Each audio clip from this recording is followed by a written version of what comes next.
Praise the Lord.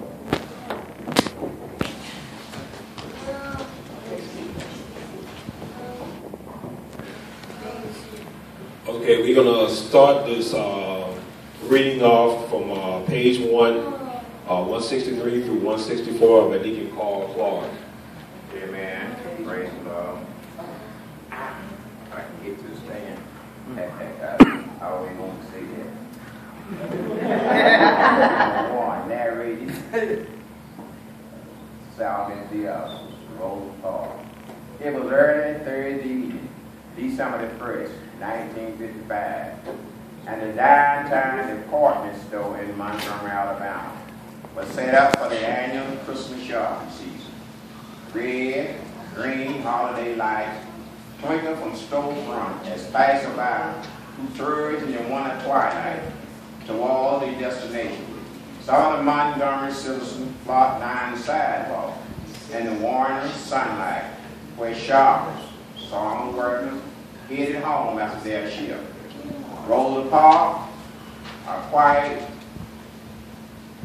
African-American woman, age 42, was one of the workers. She's been in the department store all day in Montgomery Fair. It was cold, but she hadn't been shopping. Rosa worked there as an alternative paper, and she was tired today from punching over a sewing machine at the store, making customized alterations. Her shoulders lay ache, and her eyes showed fatigue. But at least, now she was on her way home. And that's all she had on her mind. Like many African Americans in Montgomery in the 1950s, Rosa did not own a car. The wages she received from altering clothes at the store and the extra cash she received doing sideline sewing work at home, combined with her husband's wages as a barber, simply did not support such an expense as a car.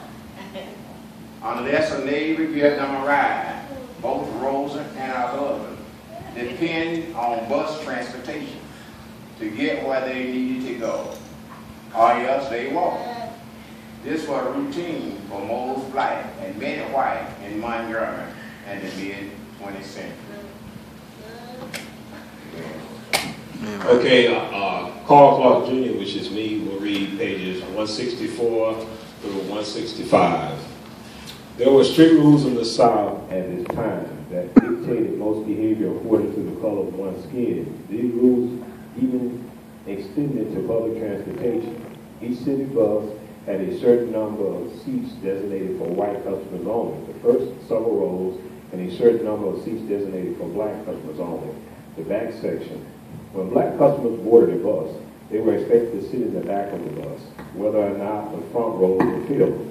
In fact, they were expected to board the bus and pay the same fare as whites paid. Then get back off the bus and board from a different door in the back that only black customers used. In the event that the bus was filled up with white customers, had preferential seating on all seats on the bus. In other words, if a black passenger was sitting in the first row of black passenger section, but the white section was filled, that black passenger was expected to give up his or her seat for the next white passenger, no questions asked, and move to the back. This happened fairly frequently. It was not unusual, therefore, to see a full bus whose white customers was all seated and black customers all standing, or a bus with more black passengers sitting and standing and only a few white passengers, all of them seated and a lot of empty white-only seats. In addition to all of those rules, blacks and whites did not share a row, even with an aisle between them. So your 4 black passengers were in a row, and 1 white passenger needed one of their seats. All 4 black passengers surrendered their seats, thereby making the entire row available to the white passenger. Those were the rules of living in the South of the United States in the middle 20th century. A legal system of separation of races known as segregation, or more commonly called Jim Crow. It didn't matter what age or social standing or cultural advantages one had, because the final analytic skin color was what mattered the most. African Americans learned the rules of Jim Crow at a young age. They learned to obey them or get in trouble. 12 years before, a young Rosa Parks had once caused a fuss about the rules on the bus, since sometimes more mean-spirited drivers would drive off after black passengers had paid and stepped off the bus. One day, 12 years prior, Rosa chose to walk to the back without getting off the bus and rebounding through the back door. She was ordered to leave that bus by the white driver, James F. Blake, and she'd been quietly furious about it ever since. From that day on, she chose not to use bus transportation whenever possible, and she would never board a bus driven by Blake. Rosa's quiet defiance extended to public drinking fountains too, where Jim Crow rules also existed. Signs were posted over drinking fountains indicating whether they were for whites or for blacks, and this also infuriated Rosa. She would not drink from a segregated public drinking fountain. She would rather go thirsty. Though as a rule, Rosa Parks preferred to walk rather than deal with Jim Crow on the bus tonight. December 1st, she was tired and eager to get home. So she stood in a line at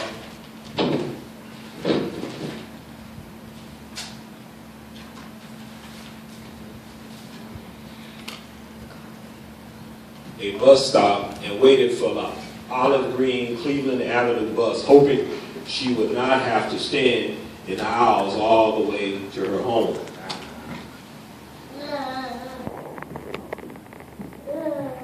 Timothy Bradford will be reading from page 3, 164, 168, and 169. The bus pulled off. Rosa was a little distracted that day and didn't pay attention to the driver at this time. Instead, she lined up with the other passengers and silently paid her 10-cent fare. All right. Yeah. Oh, God. Then she turned around and got back off the bus with the other black passengers and moved to the rear door, entered the bus again, and headed to the first row of the black passenger section.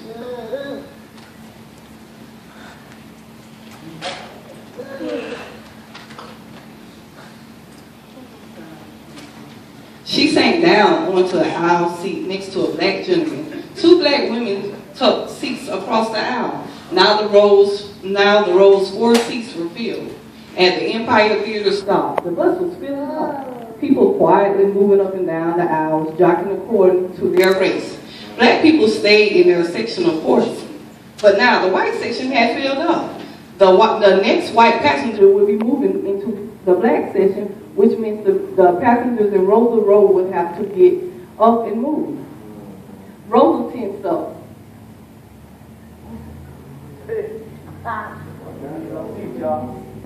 Here come a white male passenger expecting to get a seat. The well-mannered Rosa noted that it was especially discourteous that he'd been expecting a woman to give him a seat, and that certainly was not gentlemanly. Are you going to get up? Indeed, the woman across the aisle got up and moved for the men.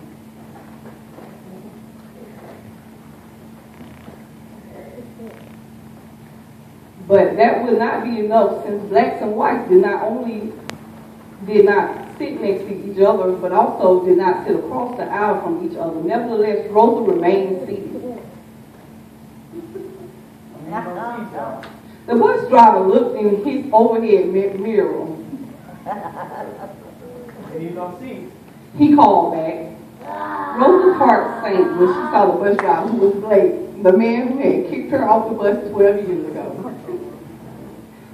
The black man next to Rosa stood. Rosa swung her legs aside and let him out. Then she slid over to the window and looked outside. There stood Montgomery's Empire Theater. Its neon lights galving in twilight. She read its marquee advertising the new Western starring Ray Miller called A Man Alone.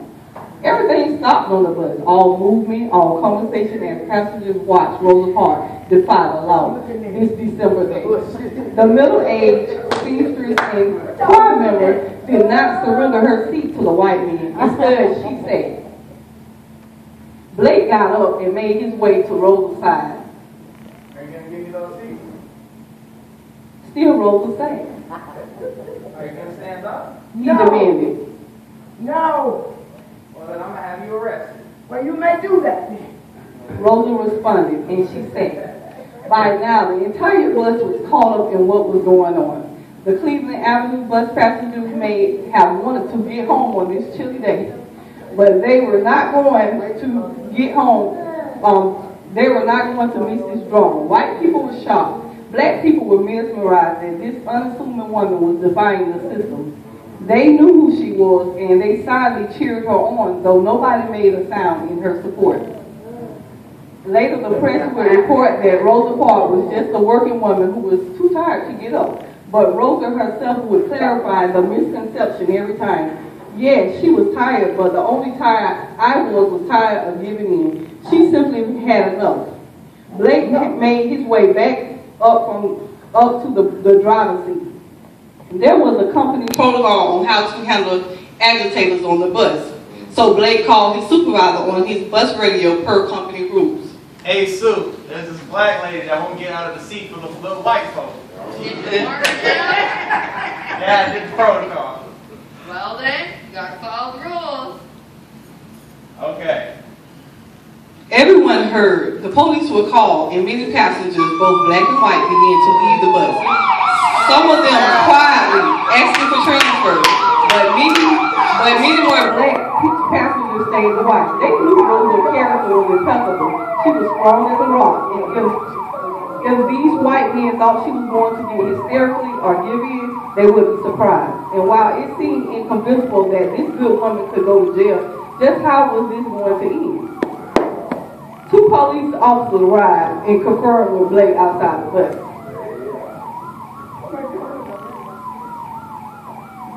Inside, the passengers remained quiet, whispering among themselves as they watched the three white men determine Rosa's fate. The three white men boarded the bus. One officer wanted to reason with Rosa, so perhaps they could simply find her and move on. Why didn't you stand up? He asked her. Well, why y'all always bother us? Rosa did not answer the question. Instead, she said to the police, Well, I don't know, but the law is the law, and you're under arrest, Mr. Rosa. Wait, police. If you don't know, I'm going to let you You're get under arrest. I'm arrested for what? For what? White folks gotta stay in their seats, they're designed. Black folks can't You didn't tell me. Police, you meant to tell me. all he did is Rosa Parks abandoned her. She walked with the police all the way into a squad car and two